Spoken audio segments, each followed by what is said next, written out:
Gracias por continuar con nosotros. Ahora en su segmento en Agenda vamos a continuar hablando acerca de las preocupaciones que se encuentran y que están aquejando a la ciudadanía en materia económica. Vamos a hablar acerca del costo de los servicios básicos y también el costo de los medicamentos que en medio de este contexto de la pandemia del coronavirus en nuestro país han incrementado, Odilí. Muy buenos días, Michelle. Muy buenos días también Juan Carlos López, Defensoría del Consumidor, ya nos está en este momento acompañando para conversar sobre ese costo de servicios básicos y también el costo en el precio de los medicamentos, si hay o no especulación en ese precio de los medicamentos. ¿Cómo ha sido también la implementación de esa reducción de un 3% en el costo de energía eléctrica, en sí también el costo de los combustibles de cara a lo que cómo se adquiere en este momento el barril de petróleo a nivel internacional? Muy buenos días, Juan Carlos. Buenos días, Michelle, buenos días, Odilí, y obviamente contento de verlos, pues ahora físicamente, sabiendo que están bien de salud, es una bendición justamente. Gracias, igual, Juan Carlos. Bueno, al final de lo que estamos platicando viene casi de atrás para adelante en tema de resumen. Económicamente el nicaragüense, el ciudadano, la está viendo muy difícil económicamente, más allá del tema de la salud, la población, la gente, comienza a sentir que le está costando más hacer los pagos a determinada instancia, ya sea de energía eléctrica o potable, servicios públicos como tal, y se le suma también una carestía de la vida. Pues, ha habido un aumento desproporcional con respecto a muchos productos suntuales de la canasta básica y también se traslada a medicina. Obviamente eso era algo que ya estaba anunciado porque obviamente Nicaragua es un país relativamente pobre, se ha venido deteriorando más aún la economía en los últimos 2 años y medio, aún más de lo que hemos venido suscitando, y obviamente esto, el tema de la pandemia, nos ha puesto con la cabeza casi una guillotina, ¿no?, a la población nicaragüense. La gente estaba buscando, tal vez hace 2 o 3 semanas, buscar nuevamente su comportamiento económico como antes. La gente está volviendo a abrir unos tal vez bares, restaurantes, o teniendo nuevamente el acceso para que, obviamente, que haya un ciclo económico pues en la vida cotidiana, en la microeconomía. Sin embargo, es notorio de que la gente de igual manera sigue acaeciendo, por ejemplo, no poder pagar los servicios básicos, le está costando poder acceder a los medicamentos, como te decía, y cada semana comenzamos a notar que el tema de los combustibles es un tema repetitivo. Pues hasta el día de hoy las circunstancias no han cambiado para bien, sino que viene deteriorándose, pues, y eso creo que ustedes, nosotros, la gente que nos está viendo detrás del televisor, puede notar que es una realidad que empieza a socar un poco más la faja en los bolsillos de la población nicaragüense y de las empresas también. Ese 3% se ha estado aplicando, hablando también del subsidio que ha venido disminuyendo, aunque no en su totalidad, ¿verdad? Lo que pasa es difícil medirlo inmediatamente porque tenés que al menos dejar 2 o 3 meses de ciclos de consumo. Realmente la postura en su momento de nosotros, el grupo que trabaja conmigo, o particularmente de manera personal, te digo, el tema del 3% es algo efímero, pues algo que realmente el nicaragüense no lo va a ver, no trae una política consigo esto realmente. O sea, detrás del 3% simplemente es una noticia política que el gobierno tiró para que la gente medio hacer política propagandística realmente, porque detrás de esto no hay ninguna política relativa. O sea, del 3% que viene después, no sé si no hay un análisis de que van a mejorar las tarifas, los precios tarifarios.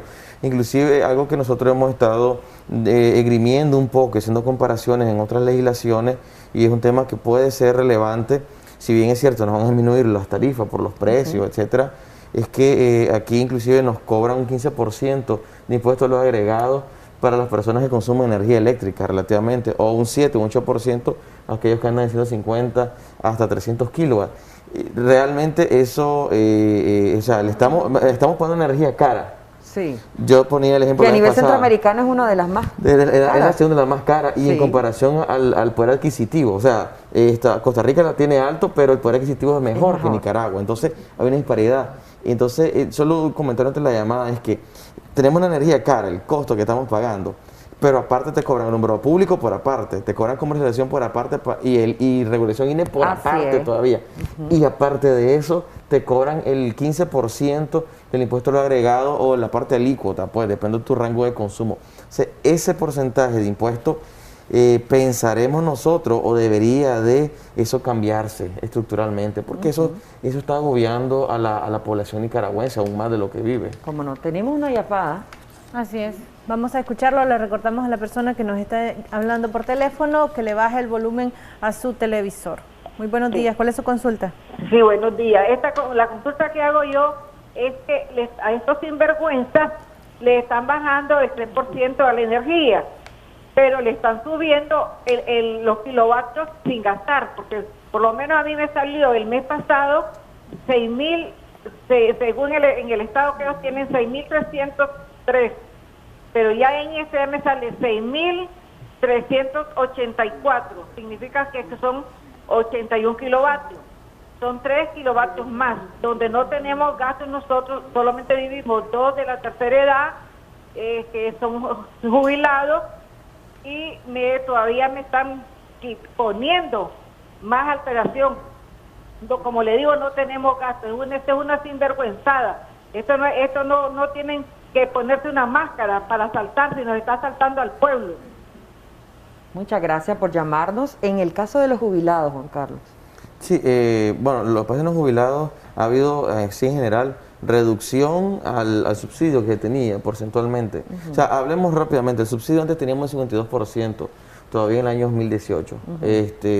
Y cuando 2018, 2019, 2020 se ha venido reduciendo a un 34%, 35%. Estás hablando que el 52% tenés casi un 12%, 15% promedio. Eso es lo que hay, y posiblemente lo que queda el subsidio de 150 kilovatios hacia abajo, y también para proporcionar a los jubilados. Y claro, el jubilado la va a sentir, porque posiblemente la pensión anda en 3.000, 4.000, 5.000 cordas, depende obviamente del monto de retiro que tuvo el usuario. Juan Carlos, a este incremento de la facturación de energía eléctrica se suma el hecho de que en muchas farmacias de nuestro país, muchos de los medicamentos que son recetados para atender la situación de la pandemia están con los precios elevados, esto evidentemente por la gran cantidad de personas que están requiriendo de estas medicinas. ¿Se está haciendo algún tipo de control sobre los precios para evitar la especulación de estos productos? Bueno, justamente el encargado de hacer control, creo que ellos hacen un informe semanal, entiendo, que es el MIFIC, y en base al tema de la importación está reportando con respecto a los precios. Claro, sí es probable, o sea, da una probabilidad, porque honestamente nosotros no hemos dado la tarea así de hacer un análisis completo, sería mentirle a la población, pero sí es real que ha habido aumento, al menos en los productos suntuales, por ejemplo, ibuprofeno, productos que son antibióticos. Los que tienen más demanda, más demanda, claro que sí. Y eso, inclusive aquellos que son para inmunizar o aquellos vitamina C, obviamente el precio ha aumentado. Hay un mercado de ocasión, hay una mayor demanda, entonces la oferta de ellos lo están aumentando las farmacias para defenderse. Tenemos una llamada, Juan Carlos, en este momento. Muy buenos días. Adelante, ¿le escuchamos? 22-22-7808, las personas que nos quieran marcar en este momento, con muchísimo gusto, pues Juan Carlos López está atendiendo esa llamada. En relación también a la especulación de los precios en algunos medicamentos, que se decía al inicio que las fronteras estaban cerradas y por eso no estaban ingresando algún tipo de medicina. Ahora, ¿cómo está? ¿Han hecho algún tipo de sondeo, algún tipo de consulta? ¿Hay precios que se han mantenido, hay precios que no? Mira, el abastecimiento ha mejorado, hay buen abastecimiento realmente. De hecho, hubo un momento donde se había como denunciado, puesto en evidencia, de que habían medicamentos o productos que realmente no eran originales, pues de la fábrica o de los laboratorios. Sin embargo, estaban haciendo su negocio, muchas farmacias. Eso aparentemente Perdón mejoró. que te corte, tenemos una llamadita, Claro que sí. Y no queremos que se nos vaya. Buenos días, adelante, le escuchamos. Buenos días. Bienvenida. Vean, nosotros tenemos el mismo problema, somos de Estelí, ¿verdad? Tenemos siempre, todo el año, y siempre la luz nos ha venido de 120, 190. Sí. Ahorita, pues ya salió de 1.500, 1.700 y no tenemos ningún electrodoméstico nuevo. Lo mismo estamos usando y ya nos dispararon el recibo. ¿Han hecho algún tipo de reclamo en este momento? Sí, fuimos, lo metimos a reclamo. Nos dijeron que no había nada que hacer, vinieron a inspeccionar y que lo habíamos gastado, cuando nosotros sabemos que no es así. Okay. ¿Se puede incrementar el consumo a este punto? Pudiera ser. Ok, antes que me crucifiquen, en el sentido de que pudiera ser, en el sentido de, no justifico que la empresa esté haciendo eso, pero pudiera tener una tendencia. Recordemos que energía eléctrica en un hogar, el sistema eléctrico o un aparato puede colapsar en cualquier momento. Es como un vehículo, andas tu vehículo, en cualquier momento puede dejarte funcionar y empezó a dar unos problemas y no te vas dando cuenta. Sí. Pudiera ser una opción, porque hay muchos factores en el sector eléctrico, en las viviendas, etcétera. Algo puede estar dañado. Sí, ahora, en el caso de que realmente no sea ella el problema, o en su casa no sea el problema, como preguntaba Michelle, si es posible, algo que sí, más que recomendación, el usuario está obligado, y insisto nuevamente, no la organización de consumidores, el usuario está obligado a pararse frente a su medidor todos los días, al menos una vez al día, a leer su medidor. Nosotros hemos ganado casos donde demostramos con fotos, porque el usuario ahí sí le pedimos que tome fotos, anote el día y vamos, porque determina que, por ejemplo, le llegó la factura, tiene una lectura del medidor, inclusive la lectura del medidor en la factura ya había sobrepasado lo que estamos viviendo el día, ¿me explico? O sea, la lectura en ese día ni siquiera había pasado. Sí, porque ahora ya ni el papelito te dan. Claro, entonces, y aunque sea el papelito, uno le puede creer todo. Entonces, si usted siente que le está aumentando su factura, haga un esfuerzo, párese frente al medidor y haga su lectura diaria de 24 cada 12 horas. Y usted se va a dar cuenta también si en realidad hay factores que realmente, rápidamente vos le mostrás a la empresa de Norte que hay fraude. ¿Qué pueden inmediatamente se le tiene que revertir ese monto. Pero insisto, es una obligación del consumidor. El consumidor, nosotros le decimos, haga su reclamo, le presentamos su reclamo. Pero si no llevas pruebas suficientes, la empresa distribuidora y el ente regulador, miren, se lavan las manos, dicen, no, y yo tengo las pruebas, vos no tenés información. ¿Qué se puede hacer o qué pueden hacer los ciudadanos ante esta falta de medidas que debería de estar tomando el Estado para proteger el bolsillo o la economía familiar? Me gustaría que nos respondas luego de escuchar a la siguiente llamada telefónica. Recordemos bajarle el volumen a su televisor para que la comunicación sea mucho más fluida. Buenos días, ¿cuál es su consulta o comentario?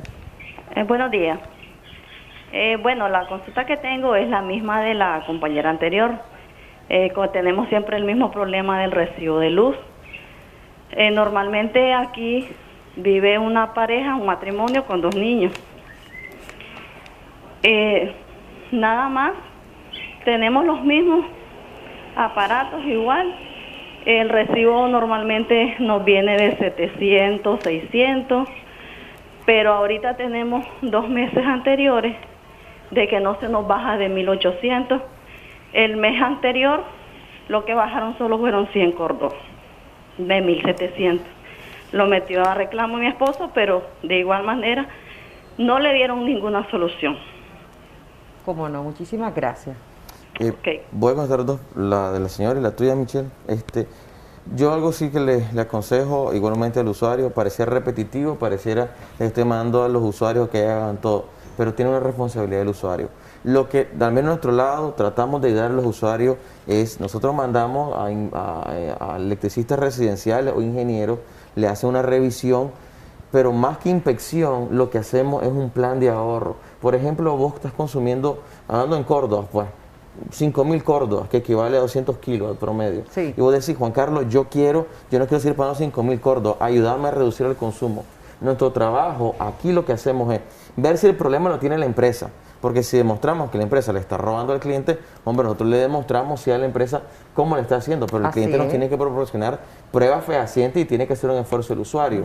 Y por otro lado, si el problema lo tiene interno, una refrigeradora que ya no funciona, las instalaciones eléctricas o algo que no está adecuadamente, nosotros le hacemos un plan de ahorro y educativo. Para culminar este tema de la energía y de responderle a Michelle antes que se nos acabe el tiempo, es que en lo que tratamos también, nosotros llegamos a la casa del usuario y tratamos de decirle, mira, a partir de hoy usted me va a leer el medidor, le enseñamos a leer la factura para que no todo el tiempo esté en esta misma zozobra. Sí. Y después de ahí le damos un plan estratégico para que reduzca su consumo. Si el cliente ya no lo asume, o realmente se nos hace difícil poder ayudarle.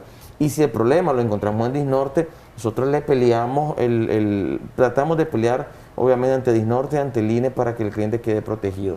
Ese es el trabajo que nosotros tratamos de hacer para proteger al consumidor. Al final el consumidor también se tiene que proteger solo, pues realmente. Tenemos una última llamada, Juan Carlos, que nos gustaría respondiéramos para que no se queden pendientes ahí. Muy buenos días, ¿cuál es su consulta? Muy buenos días, la consulta es breve. El medidor lo tengo en mal estado, o sea, no da lectura. Introduje el reclamo y la resolución que me dieron fue, no importa, desde la central te facturamos, y me cerraron el caso. ¿Acudo a INE o qué otra cosa se hace? Gracias. Déjenos sus datos completos, también el número de teléfono, para que así le haga la consulta directamente a Juan Carlos López. Y sí, le pueda eso ayudar. no puede ser. Él debería tener, no sé si tiene una foto, me imagino varias fotos, y se la anexó a la empresa o al ente regulador. Eso no puede ser posible. Un medidor en mal estado y le estén aplicando un consumo promedio. Eso no puede ser. Pero eso sucede hasta con el agua, te cuento, porque pasan midiendo la cantidad en el medidor de agua, sí, y el medidor está aterrado de tierra y está dañado incluso. ¿Y cómo lo miden? Solo ellos saben. Totalmente ¿verdad? de acuerdo. Tenemos otra llamada. Ok. Bueno. Juan Carlos. En ese caso, el cliente está en obligación de pelearlo, el cliente tiene la responsabilidad de pelearlo con pruebas, a lo mejor prueba una foto, un video que tome, lo lleva al ente regulador, la empresa, si no, nos busca a nosotros por organización que él se sienta más cómodo para obviamente poder establecer una documentación contundente ante la empresa distribuidora, porque esto no puede ser posible. Carlos, eso le pasa una mucho consulta al también. respecto de este caso, el cambio de medidor porque está defectuoso, ¿lo tiene que asumir el consumidor? No, eso tiene que ser la empresa distribuidora. Y algo que se llama... ¿Se dan casos, sí, en donde la distribuidora está cobrando sí, el medidor? Sí, eso se le llama primero fraude en la facturación, es un fraude, de hecho es un delito por parte que comete la empresa distribuidora, sí, o los subcontratados pues que andan ahí. Y segundo, hay algo más delicado que es algo que ellos le ponen como consumo estimado. Y el consumo estimado o promedio solo se va a hacer en los casos de caso fortuito, fuerza mayor, valga la redundancia. En otros casos no debe aplicar y él no debe de costear ese monto, o sea, él debe de revertir su facturación mediante el consumo promedio que él tenía anteriormente. De ahí la importancia de aprender a cómo leer, ¿verdad?, nuestra factura. Mire, ¿verdad? la gente se ha dejado montar, y digo la gente, la población, pues porque aunque nosotros metamos cartas, etcétera, la gente a veces no reacciona. La gente ha permitido que quiten su medidor y se lo pongan en un bastidor. Eso no puede ser. O sea, nosotros le hemos metido cartas, le hemos hecho pleito a la empresa, además le hemos ganado juicios sumarios al INE y a Disnorte. Lo importante siempre es tener todos los documentos a mano, la factura, valorar el histórico de consumo, es muy importante, y las pruebas, como vos lo decías, Juan Carlos López. Muchísimas gracias por habernos acompañado. Si quieren mayores detalles, ahí veíamos el número de teléfono en pantalla para las personas que quieran alguna consulta con la Defensoría del Consumidor, Michelle. Así es, gracias Juan Carlos por estar aquí y esperamos continuar hablando acerca de este tema que, como hemos visto por el resultado de las llamadas telefónicas, afecta a muchos ciudadanos nicaragüenses. Nosotros vamos a hacer una pausa comercial, ya regresamos con mucho más.